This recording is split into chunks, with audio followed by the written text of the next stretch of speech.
My name is Bob Laughlin. I was born in Kyoto, Japan in the mid 50s.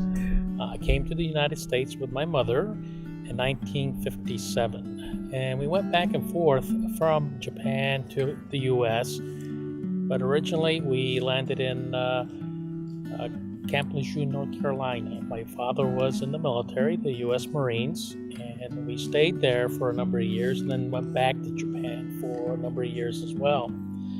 That lasted through the early 60s. In 1962, when we made another trip back to the U.S., again to Jacksonville, North Carolina, where Camp Lejeune was.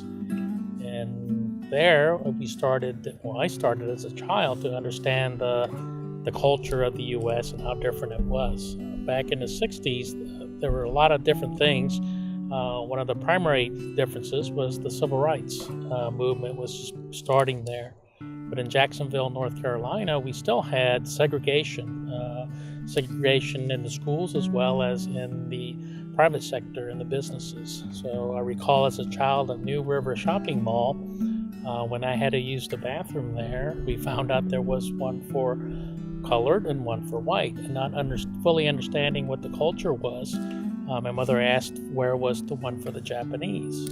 So we were scolded at first, but we were told to use the white bathroom. So that was basically my first recollection of the United States, was the differences in the culture, not understanding why things were the way they were. One of the things that I noticed also in the 60s was that as an immigrant, you weren't integrated into the culture, but you had to assimilate fully into the culture, very much like the military.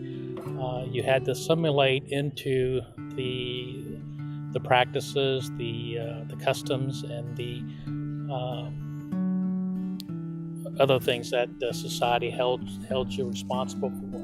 One of the things that I recall was that the school system did not want a child to be bilingual, but to speak only English. So in my household, my father's German, my mother's Japanese, and we only spoke English. And at times it became quite comical as we were all learning the language together. Another difference in cultures was the food itself was extremely different from what I was used to as a child. In Japan, the food is served in many different dishes. In the U.S., one of the things I noticed as a child is that everything came on one dish. And that's how we fed a dog, was everything in one bowl. So I found that a little difficult to get used to. In fact, I complained to my grandmother back in Japan that we were fed like dogs on one dish, as opposed to having the smaller dishes that we were used to.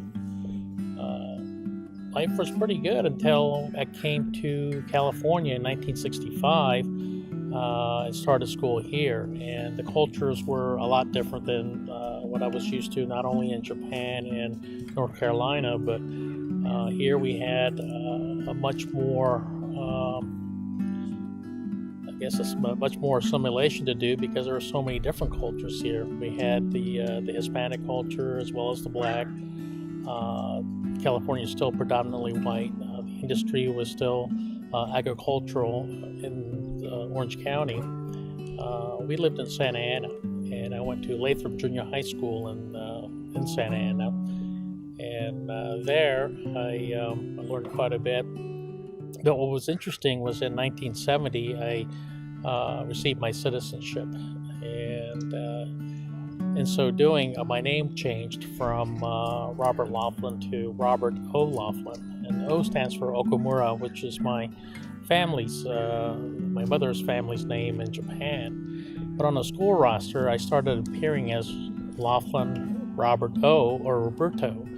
So a lot of the kids thought that I was Hispanic.